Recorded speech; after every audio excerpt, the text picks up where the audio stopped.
첫사랑의 얼굴. 둘째 날. 아직 어두운 새벽에 상욱은 눈을 떴다. 멀리 전동차 달리는 소리가 덜컹덜컹 들렸다. 목이 탔다.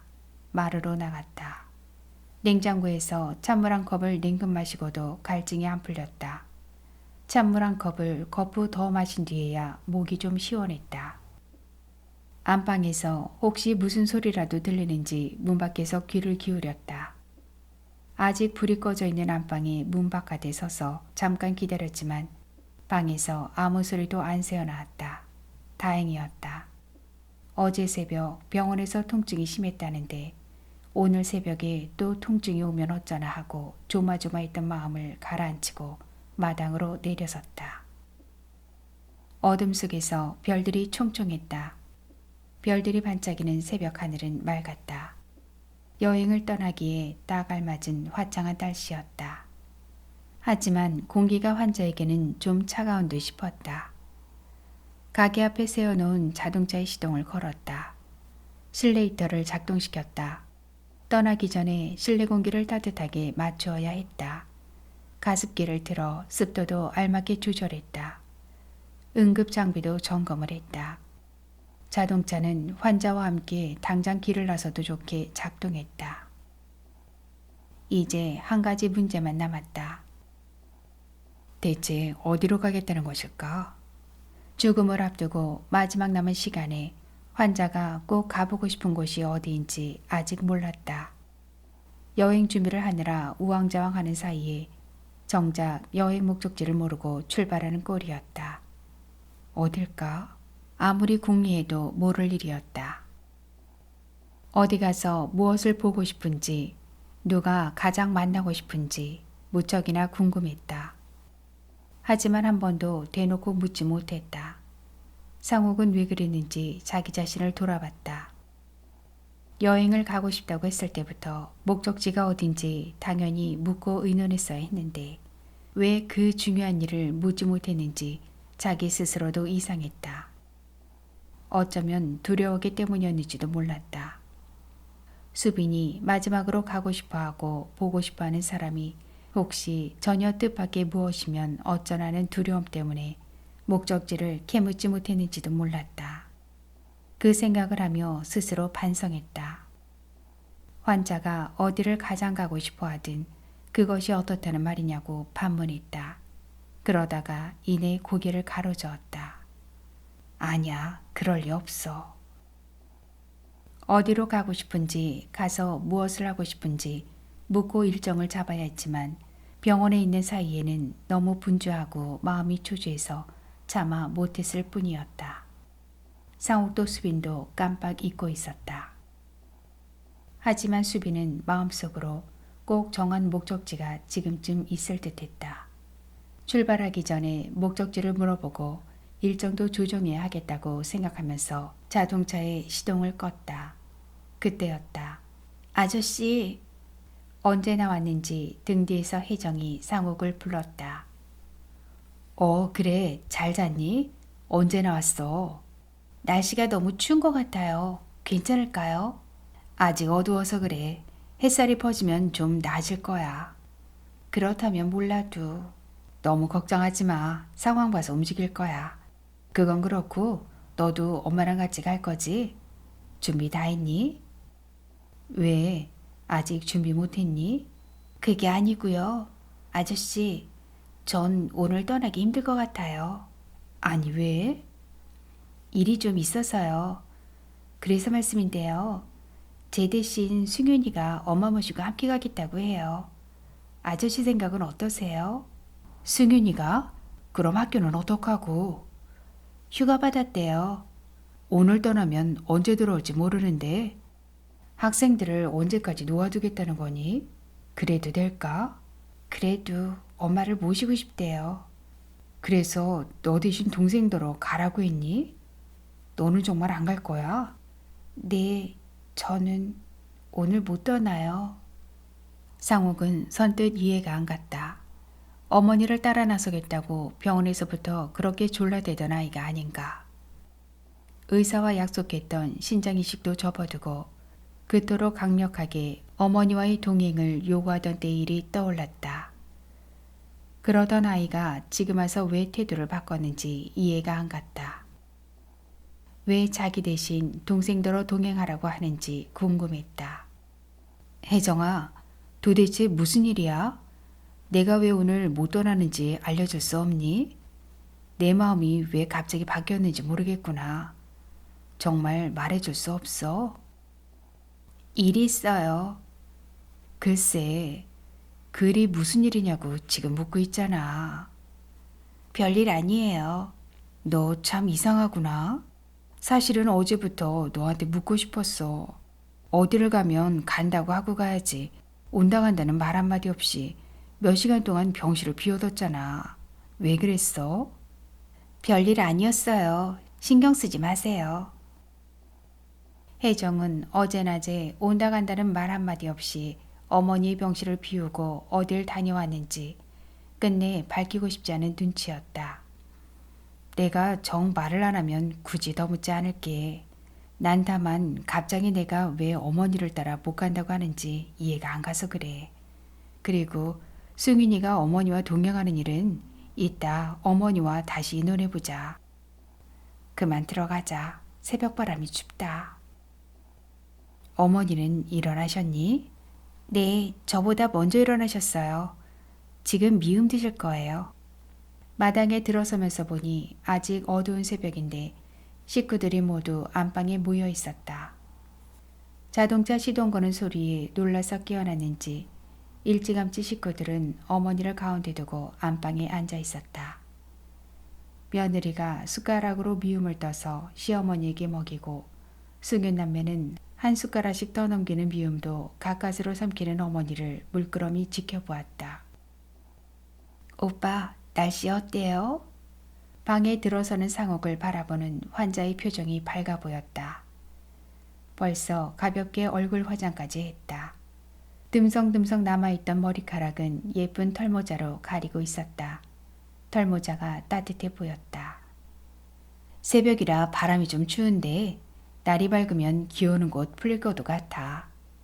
기온이 곧 풀릴 것 같다고 대답하는 목소리가 채 끝나기도 전에 환자의 눈빛이 조그맣게 웃었다.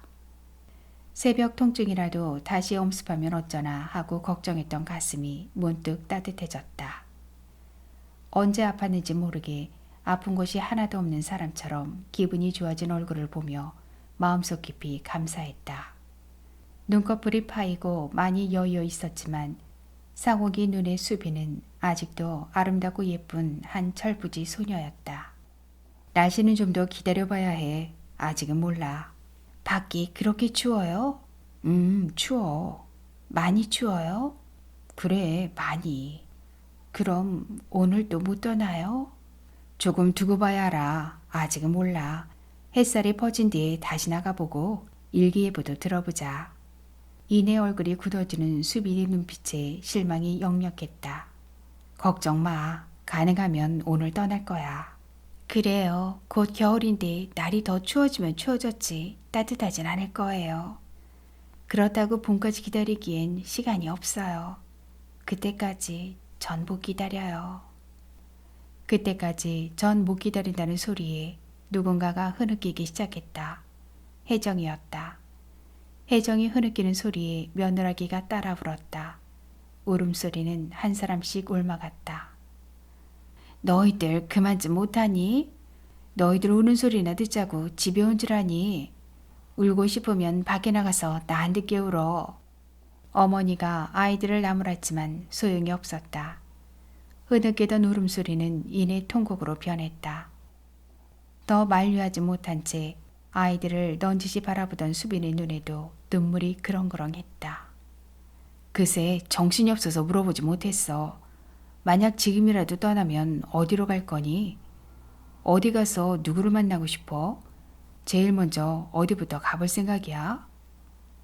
환자의 얼굴이 금방 밝아졌다. 마치 투정하는 어린아이처럼 보였다. 지금도 우리 집이 그대로 있는 집 보고 싶어요. 장충동 집 말이에요. 그리고 또 오빠와 신혼살림 하던 그 집에도 가보고 싶어요. 제가 다니던 학교도 꼭 가보고 싶고. 그래? 거기라면 여기서 다 가까워. 일찍 나서면 오늘 안에 다 둘러볼 수 있을 거야. 한 바퀴 돌고 다시 집에 돌아오자. 좋지?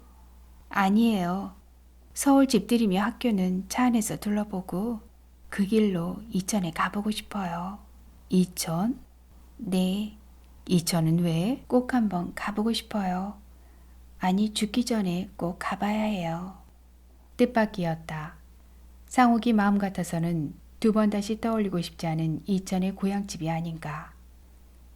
이제 와서 왜 그 집이 그리운지 의아했다.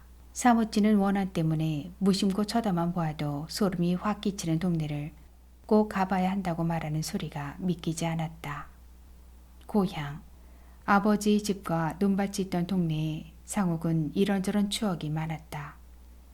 그 지엄하던 아버지의 고집과 엄격한 교육, 이천을 떠날 때까지 한 번도 마음 놓고 큰 소리로 웃어보지 못했던 땅. 거긴 지금 아무도 없어. 알아요. 하지만 아버지 그늘에서 도망쳐 나왔던 사춘기의 소녀는 서울의 어느 하숙집에서 한 소녀를 만났다. 소녀는 소녀에게 사랑을 고백했다. 그런데 왜? 아버지 슬하에서 오로지 공부밖에 할 것이 없었던 사춘기의 이천. 아버지 슬하에서 오로지 손자를 낳는 일밖에는 더 할 것이 없던 그 고향집. 때를 못 이은 며느리를 끝내 내쳤던 아버지의 그 문턱 앞에 다시 또 서서 수비는 무엇을 더 보고 싶은지. 갑자기 눈앞이 캄캄해질 뿐이었다. 아무것도 묻지 말고 절 이천에 데려다만 주세요, 오빠. 앞뒤 안 가리던 아버지의 서슬에 한마디 항변도 못하고 길을 나서야 했던 사람이 지금 그 떠나온 길을 되돌아가겠다는 것이었다. 피눈물을 삼키며 떠나온 길을 이제 와서 다시 돌이킬 수 있다고 생각한 것인지 수비는 상욱에게 길을 재촉했다. 왜 하필 거기에 가자는 거냐고 묻고 싶었지만 상욱은 끝내 캐묻지 못했다. 이번 여행은 처음부터 환자의 소망이었기 때문이다. 환자가 가보고 싶다고 말하는 장충동의 그 집도, 두 사람이 잠깐 행복을 꿈꾸던 신혼집도, 이천의 고향집도 모두 다시 가볼 마음이 안 느꼈지만 그렇다고 이제 와서 거절할 수 있는 처지가 아니었다. 다만 상처와 슬픔의 그때 그 자리를 아직도 못 잊는 사람의 마음이 안타까웠다. 상욱은 생각하면 생각할수록 가슴 아프고 슬픈 일들밖에 안 떠오르는 그곳에 왜 다녀오자고 하는지 의아했다. 가슴 아픈 추억을 피해서 가능하면 어디 조용한 바닷가나 경치 좋은 산에 다녀오고 싶은 마음이 간절했다. 그러나 수비는 그 같은 상욱의 마음을 전혀 몰라주었다. 뜻밖에도 수비는 슬픔 속으로 돌아가자고 길을 재촉했다. 이천에 꼭 가야겠니? 네. 상욱은 굳이 이천에 가보고 싶다는 수빈을 보며 어디를 가고 싶어 하든 환자의 뜻에 따라야 한다고 마음먹었다. 수빈은 본의 아니게 이천을 떠나 그동안 동해 바닷가로 또 인천으로 떠돌았다. 더욱이 정이 좀 들만하면 또 본의 아니게 쫓기듯 어디로든 떠나야 했던 사람이었다. 본의 아니게 매번 쫓겨났던 최초의 땅을 생각하는 미련이 얼마나 깊었으면 마지막 남은 지금 이 시간에 그 시들어가는 생명의 불꽃을 태우면서까지 다시 또 가보고 싶을까 싶었다. 상욱은 슬픈 그 땅에 다시 또 서보고 싶은 사람의 마음을 헤아리고 가슴이 저릿했다. 그래, 행복한 기억도 추억이고 불행했던 기억도 지나고 보면 추억이겠지. 수빈아, 내가 원하면 나는 어디든 가마. 마지막 떠나는 여행이야. 누가 널 막겠니? 행복하고 즐거웠던 추억일랑 가슴에 고이 간직하고 한 맺힌 기억들이랑 모두 사귀거라. 그래, 아직도 슬픔이 남은 땅이 있다면 슬픔이 남은 바로 그 땅에 가서 슬픔을 떨쳐내라. 가슴 속 슬픔을 모두 쏟아내는 거야. 그리고 가벼운 마음으로 돌아오자. 슬프고 무거운 기억은 이제 더 가슴에 묻지 말고 바람에 훨훨 날려보내는 거야. 새털처럼 가벼운 마음으로 돌아오면서 너를 가슴 아프게 했던 사람들을 모두 용서해라. 수빈을 보던 상옥은 가슴 한구석이 저렸다. 알았어. 내 뜻이 정 그렇다면 그렇게 하자. 아침 밥상이 들어왔다. 식전에 미음을 좀 먹었던 수빈은 죽을 곧잘 받아 넘겼다. 나 먼저 일어날게. 천천히 먹고 나와. 아침밥을 먹은 상옥은 자리에서 먼저 일어섰다. 승윤아, 나 좀 일으켜 줄래? 네 엄마. 마루로 수빈을 부축해서 나오며 승윤은 마당의 휠체어에 수빈을 앉혔다. 엄마, 저도 따라가고 싶어요. 그런데 당장은 함께 갈 수 없어요. 용서하세요, 엄마. 대신 승윤이가 엄마랑 같이 갈 거예요. 용서는 무슨 용서? 처음부터 너랑 갈 생각 못했어. 널 데려가면 살림은 누가 하니? 내 걱정 말고 동생들 잘 챙기고 있어. 나는 아저씨가 알아서 잘해줄 거야. 다들 다녀와서 보자. 곧 올게. 엄마, 승윤이를 데려가세요. 며칠 뒤에 저도 엄마한테 갈게요. 그때까지만. 혜정아, 왜 그래? 너 무슨 일 있니? 어제도 그러더니. 아니에요. 일은 무슨. 걱정 마세요. 아무 일 없어요. 남아서 정렬기 좀 있어요. 혜정아, 무슨 일인지는 모르지만 난 널 믿어. 넌 나보다 더 잘할 거야. 너 하기 달렸어. 알지? 너만 믿고 다녀올게. 그리고 승윤아, 너 엄마 따라간다고 했니? 그럴 것 없어. 선생님은 선생님이 자리에 있어야 해. 사람마다 자기 자리가 있는 거야. 엄마 걱정 안 해도 돼. 엄마는 지금 엄마의 자리를 찾아가는 길이야. 아니에요, 엄마. 저도 엄마 모시고 가게 허락해 주세요. 학교는 휴가 냈어요. 안 돼. 아저씨가 좀 힘이 드시겠지만 이해하실 거다. 휴가 반납하고 출근해. 내가 내 자리를 지켜야 엄마도 마음 편히 다녀올 수 있어. 엄마 때문에 내 자리 못 지키면 그게 어디 될 일이니? 엄마랑 같이 갈게요. 너 자꾸 엄마 힘들게 할 거니? 어서 학교에 가봐. 어서. 엄마. 엄마, 승윤이가 저렇게 애원하는데 데리고 가세요. 너희들 정 그러면 엄마 아무 데도 안 갈 거야? 그래도 좋아? 엄마, 제발. 그럼 엄마, 저 학교에 갈게요. 대신 제 아내라도 함께 데려가세요. 수빈은 입을 굳게 다물었다. 엄마, 저희들 입장도 좀 생각해 주세요. 예, 아가, 이리 좀 올래? 네, 어머니. 며느리가 휠체어 앞에 다가섰다. 손 좀. 며느리가 두 손을 천천히 내밀었다. 수빈은 며느리의 손을 맞잡았다. 아가, 내 고생이 많지. 하지만 어떡하니. 내가 더는 힘들어서 못하겠어. 이 집의 살림이 만만치 않을 거야. 처음부터 내가 다시 시작해라. 부탁한다. 어머니, 제가 따라갈게요. 아니, 너는 여기 남아서 내 자리를 지켜야 해. 내가 여기 없으면 난 아무 데도 못 떠날 거야. 내 말 무슨 뜻인지 알겠니? 누가 뭐라고 해도 지금부터 내 자리는 여기 이 자리야. 이 시어미처럼 살지 마. 무슨 일이 있어도 내 자리를 지켜야 해. 가슴에 묻지도 말고 두 발로 분명하게 딛고 견뎌야 해. 알았지? 할 수 있지? 네. 널 믿으마. 수빈은 며느리의 손을 힘껏 한번 쥐었다가 놓았다. 승윤아, 휠체어 좀 아저씨한테 밀어다 줄래? 엄마. 아직도 내 뜻을 모르겠니? 나는 지금 내 자리를 찾아가는 길이야. 엄마가 엄마의 자리를 찾아가면서 자식들더러 자식들의 자리를 비워달라고 요구할 수 있겠어? 그럴 수 없어. 너희들은 너희들 자리에 있어야 해. 너희들이 자리를 못 잡고 이리저리 방황하는 꼴을 내게 보이고 싶어서들 그러니? 너희들이 잘 있어야 나도 내 자리를 이제나마 마음 놓고 찾을 수 있는 거야. 제발 내가 하자는 대로들 해. 평소에도 한 번 아니다 하면 그 뜻을 아무도 못 꺾는 줄 아는 아이들은 더 이상 어머니를 따라가겠다고 매달리지 못했다. 아저씨가 너무 오래 기다리시겠다. 그만 나가자. 네. 승유는 휠체어를 천천히 밀면서 가게 앞 승합차로 다가섰다. 엄마, 여기 일 마치고 곧 따라갈게요. 혜정이 차에 오르는 어머니 옆에 바짝 다가서며 울먹였다.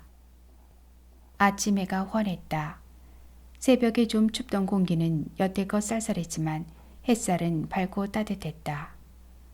수빈이 중환자만 아니라면 여행하기 딱 좋은 날씨였다. 지금 가세요? 대문 밖에서 기다리던 이웃 사람들이 차로 다가섰다. 날이 추운데 괜찮아요? 몸 조심해서 다녀와요. 꼭 건강해져서 돌아오세요.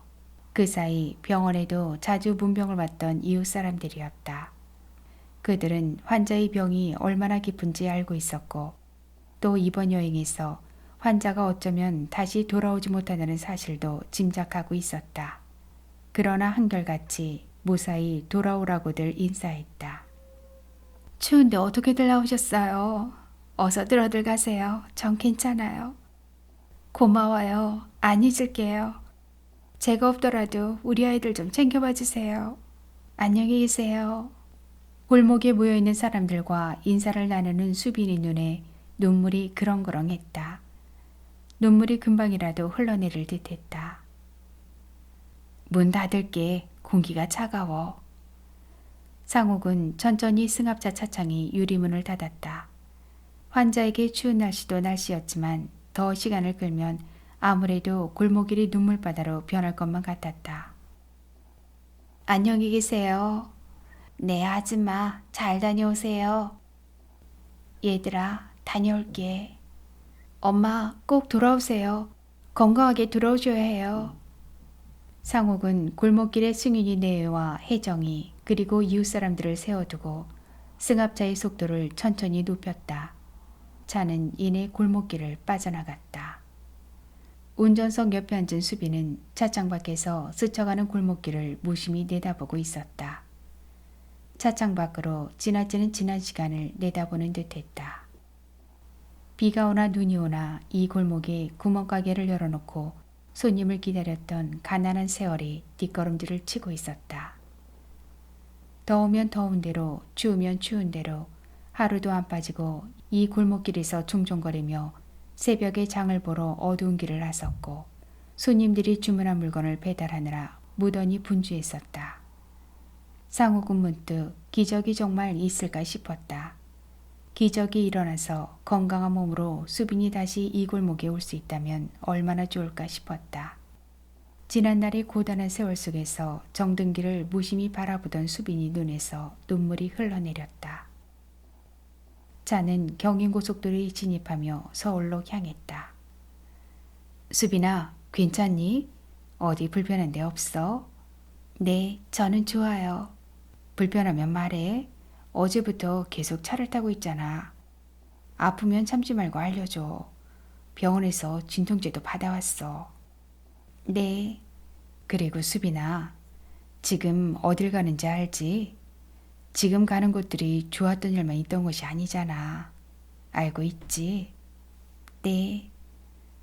흥분하면 안 돼. 힘들더라도 기뻤던 기억만 생각해. 가슴 아프고 속상했던 추억들은 가슴에 담아두지 마. 그냥 흘려버려. 오빠, 아무 말씀 마세요. 그냥 절 태워다만 줘요. 내가 방해했니? 알았어. 하지만 어딜 가든 내 마음이 편했으면 좋겠구나. 뜻대로 잘 안 되겠지만 말이야. 무슨 말인지 알아요. 우리 어디부터 갈까? 집에 먼저 가보고 싶어요. 아버지와 어머니의 집이요. 현식 오빠와 함께 살던 그 집부터 보고 싶어요. 그 집 아직 있을까요? 글쎄, 예전에 가봤을 땐 그대로였어. 한 20년 전에 가봤거든. 최근에는 통 못 가봤어. 저는 22살에 그 집을 떠났어요. 그러니까 벌써 32년이나 지났나 봐요. 그리고 한 번도 안 가봤니? 갈 일이 없었어요. 그럴 짬도 없었고요. 그랬겠지. 세월 참 많이 흘렀지. 차는 올림픽대로를 빠져나와 한남대교를 건너 약수동으로 접어들었다. 장충동 고개를 넘으면 이번 여행이 첫 번째 목적지였다.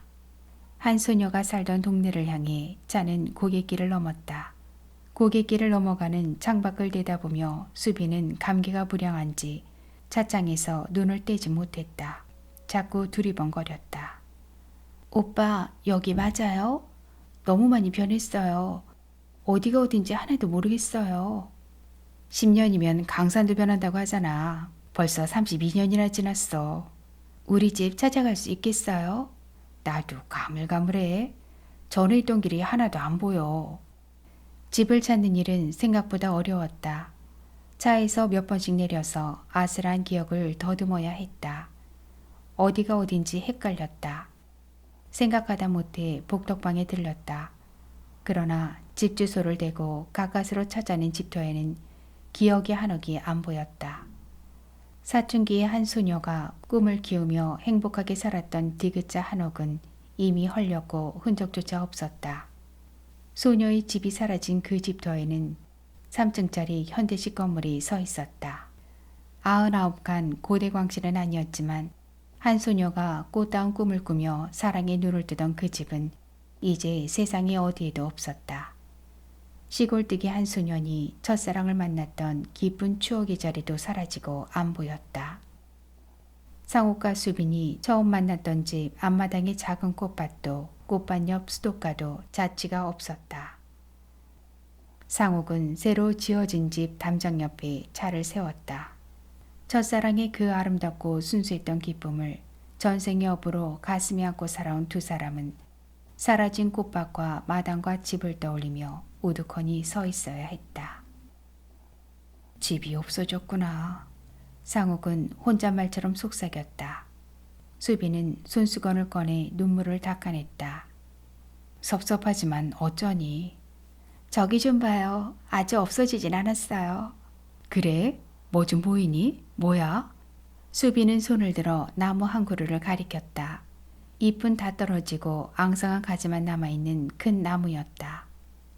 보세요. 우리 집 대문 옆에 있는 그 감나무예요. 아빠와 현식 오빠가 심었던 나무예요. 내가 중학교 입학하던 그 해에 심었어요. 그래, 맞아. 저 나무가 그 나무야. 아, 생각난다. 저 감나무가 있었어. 빨갛게 감도 익었지. 주렁주렁 달린 감이 보기 좋았어. 참 많이도 열렸는데. 감나무에서 꽃이 떨어지면 오빠는 꽃을 모아다가 실로 끼워서 내게 목걸이를 만들어줬어요. 팔찌도 만들어줬어요. 그런 오빠가 난 참 좋았어요. 수빈은 베트남전에서 전사한 오빠 현식을 떠올렸다. 오빠 이야기를 하다가 무슨 생각이 들었는지 수빈은 말을 더 못 이었다. 두 손으로 얼굴을 감싸고 어깨를 들썩였다. 내 오빠는 내 좋은 친구였어. 좋은 친구이자 이해심 많은 처남이었던 현식을 떠올리던 상옥이 눈앞이 침침했다. 가슴이 저릿했다. 그 친구가 지금껏 살아있으면 세상에 오직 하나뿐인 동생을 지금 이렇게 되도록 놓아두었을까 싶었다. 서로 의지하는 큰 힘이 되었을 것이 분명했다.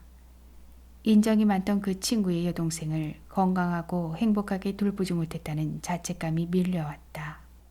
의리 있는 친구였어. 늘 남을 배려할 줄 알았지.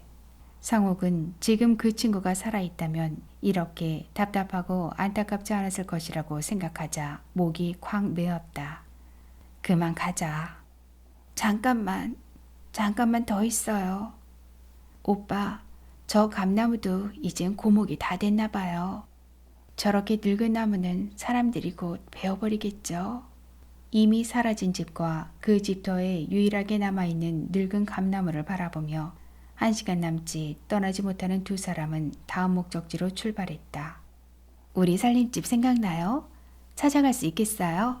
아무렴. 자기 색시와 처음 살던 집도 못 찾겠니? 눈 감고도 찾아갈 수 있어. 저도 그래요. 그런데 오빠, 저 좀 쉬고 싶어요. 피곤할 텐데 한숨 잘래? 네. 상옥은 운전석 옆에 앉아있던 수빈을 뒷자리의 침대로 옮겨서 누웠다. 잠깐 눈 붙이고 있어. 상옥은 자신할 수 있었다. 세월이 많이 흘렀어도 그 집 가는 길만은 너무도 생생했기 때문이다. 그 동네의 세탁소, 문방구, 구멍가게들까지 훤히 떠올랐다. 그러나 이상했다. 두 사람이 새 출발을 했던 그 집은 이미 세상에서 사라진 듯 안 보였다.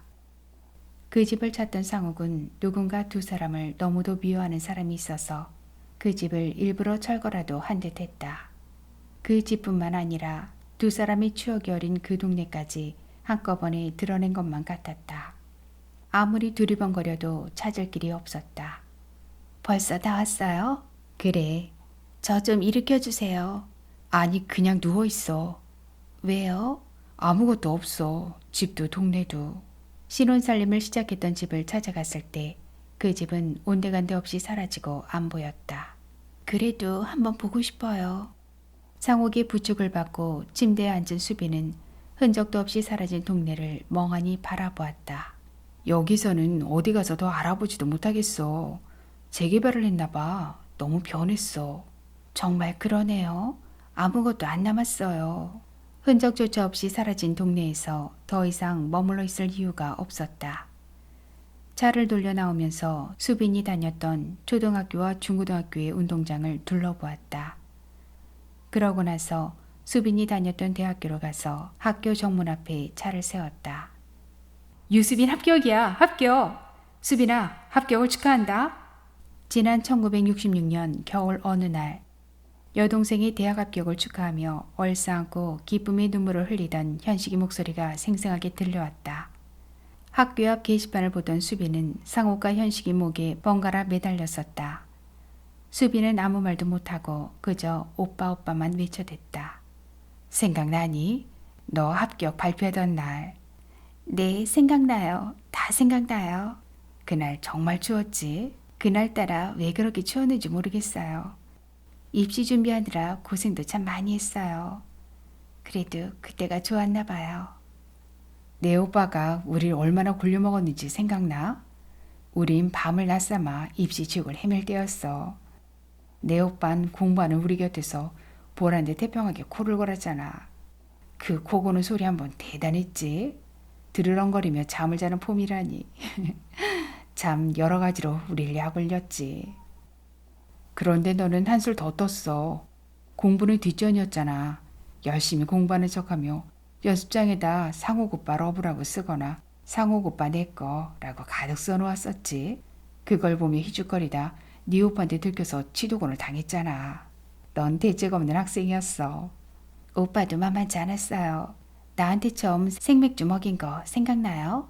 입학 축하한다고. 그랬지. 그때 현식이가 했던 말도 생각나. 모두 길을 비켜라. 천하여정은 유수빈이 대학에 합격했다. 우와, 길을 비켜라. 고래고래 소리쳤지. 셋이 어깨동무하고 생맥주집에 파티하러 달려갔었지. 그때가 가장 행복했었나 봐요. 지금 생각하면 그때가 내 일생에서 가장 행복했던 때였어요. 그때는 그게 행복인지 몰랐지만. 학교 안으로 들어가 볼래? 아니요, 그럴 거 없어요. 여기 조금만 더 있다가 그냥 가요. 그때 학교 친구들하고는 연락해봤니? 누구 만나고 싶은 사람 없어? 만나고 싶은 친구들이야 많지만 안 만날래요. 이런 내 모습을 보고 친구들이 가슴 아파할 거예요. 친구들 기억에서 꿈만고 행복한 모습으로 남아있고 싶어요. 그래도 꼭 보고 싶은 친구는 있을 거 아니야. 그런 친구가 있으면 말해봐. 내가 찾아서 만나게 해줄게. 벌써 30여 년이나 지났어요. 연락처도 모르고. 또 수빈은 말끝을 못 맺었다. 날 믿어봐. 난 사람을 찾는 데는 이골이 난 사람이잖아. 이름만 알면 누구든 찾아줄게. 시간도 없잖아요. 시간도 없다고 말하는 목소리에 상욱은 가슴이 철렁했다. 사실 시간이 얼마 없었다. 학교 정문 앞에 잠깐 서 있으려니 합격의 기쁨 이후의 시간들이 주마등처럼 눈앞에 스쳤다. 상욱은 기억이 깊은 그 시간 속에서 자신이 얼마나 수빈에게 모진 슬픔을 주었는지 따져보자 현기증이 났다. 가슴이 아파 견딜 수가 없었다. 한 여자가 자신을 안 만났으면 지금 이 지경은 안 되었을 듯 했다. 자신이 한 여자에게 그 큰 슬픔만 안 주었어도 지금쯤 멀쩡하게 잘 살고 있을 사람이 아닌가 싶었다. 슬픔이 몸을 갉아먹지만 않았어도 살면서 보고 싶은 친구들과 마음대로 어울리면서 살았을 사람이었다. 사랑한다는 이유 하나만으로 한 남자가 한 여자를 의료시설도 제대로 없는 시골집에 방치했다가 결국은 이런 기가 탁 막히는 현실을 자초하지 않았느냐는 자책감이 밀려들었다. 가슴을 치며 통곡이라도 하고 싶었다. 할 수만 있다면 자신이 대신 죽고 수빈을 살리고 싶었다. 그렇게라도 해야 여한이 안 남을 듯 했다. 그러나 이제 와서 어느 하나도 돌이킬 수 없었다. 아무리 가슴을 치며 후회하고 자책해도 아무 소용이 없었다. 오빠, 이제 그만 가요. 응, 그래, 가자. 그런데 다음은 어디로 갈까? 이천. 지금? 손목시계를 보니 오후 4시를 막 넘어가고 있었다. 오늘은 늦었는데. 부평에서 일찌감치 출발했지만 장충동이 집이며 신혼살림하던 동네에서 길을 찾느라 생각보다 시간이 많이 지나 있었다. 겨울에는 짧았다. 곧 어두워질 거야. 어디 가서 쉬었다가 내일 가자. 이천 고향집은 벌써 오래전에 다른 사람에게 넘어갔다. 그곳에 찾아가 봐야 마땅한 숙소도 없을 텐데 지금 이 시간에 이천까지 가는 길은 무리인 듯 싶었다. 그렇게 하자. 오늘은 이대로 서울에서 쉬는 게 좋겠어. 첫날부터 많이 움직였어. 날도 추운데 지금 거기 가면 쉴 데도 없어. 이천에 집 있잖아요. 혹시 팔았어요?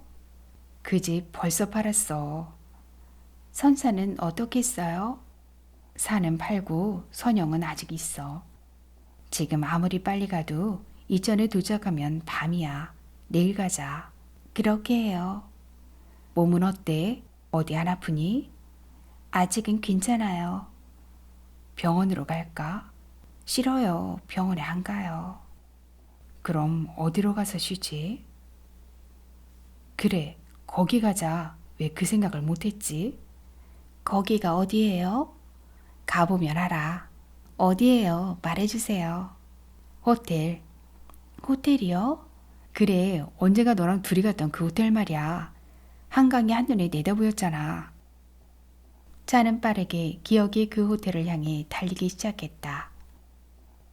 30여 년 전 어느 날 수빈이 아이를 사산했다는 사실을 전하려고 하룻밤 투숙했던 호텔이었다. 호텔로 진입하는 차에서 수빈은 그때서야 기억의 그날이 떠올랐는지 시트에 머리를 기댄 채 눈을 감고 있었다.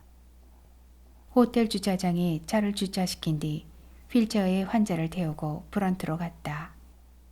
어서 오십시오. 방 있죠? 네. 객실에서 한강이 한눈에 내다보였으면 하는데요. 다행히 한강이 잘 보이는 방이 마침 남아 있었다. 약부터 먹고 좀 쉬어. 방에 여장을 풀고 상욱은 약부터 챙겼다.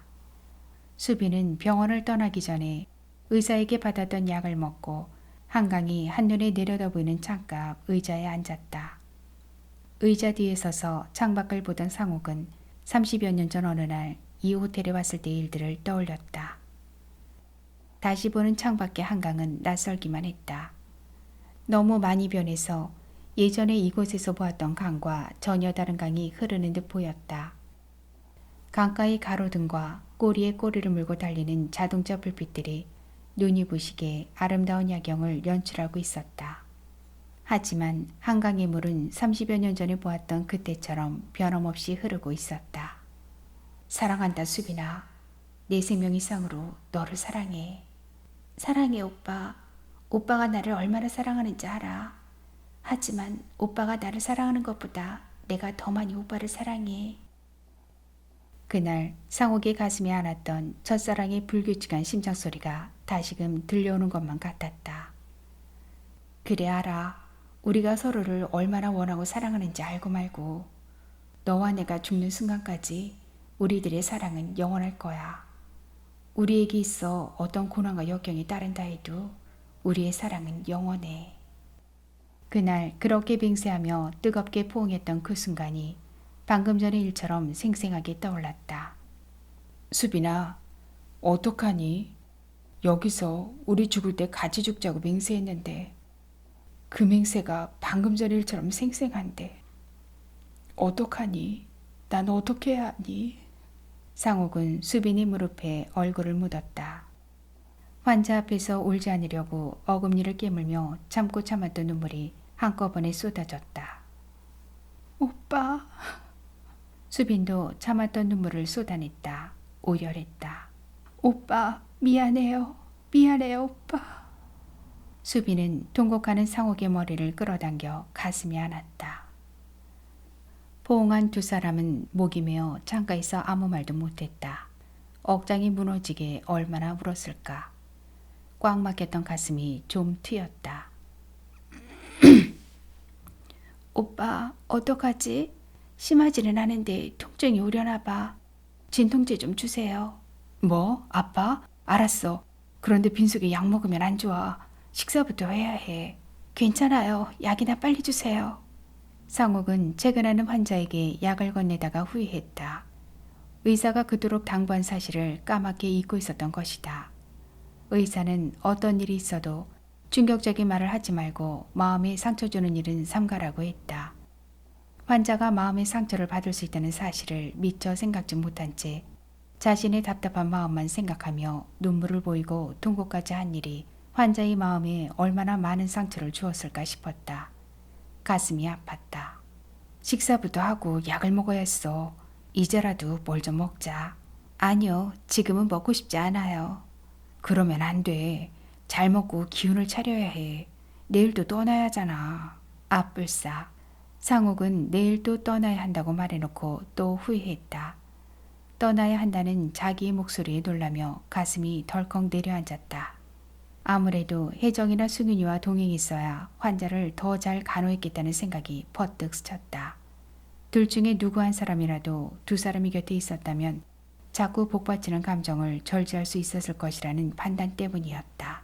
상욱은 혜정이가 왜 갑자기 어머니를 따라 나서지 않았는지 알다가도 모르겠다고 생각했다. 아이들이 아침에 챙겨준 보온병을 떠올렸다. 보온병을 열었다. 낮에 먹고 남은 죽이 아직 따뜻했다. 아이들이 정성이야. 좀 먹어도. 먹고 싶지 않다고 자꾸 고개를 젓는 환자에게 죽을 몇 숟가락 떠서 먹였다. 몸이 안 내게 하는 것을 먹은 탓이었을까.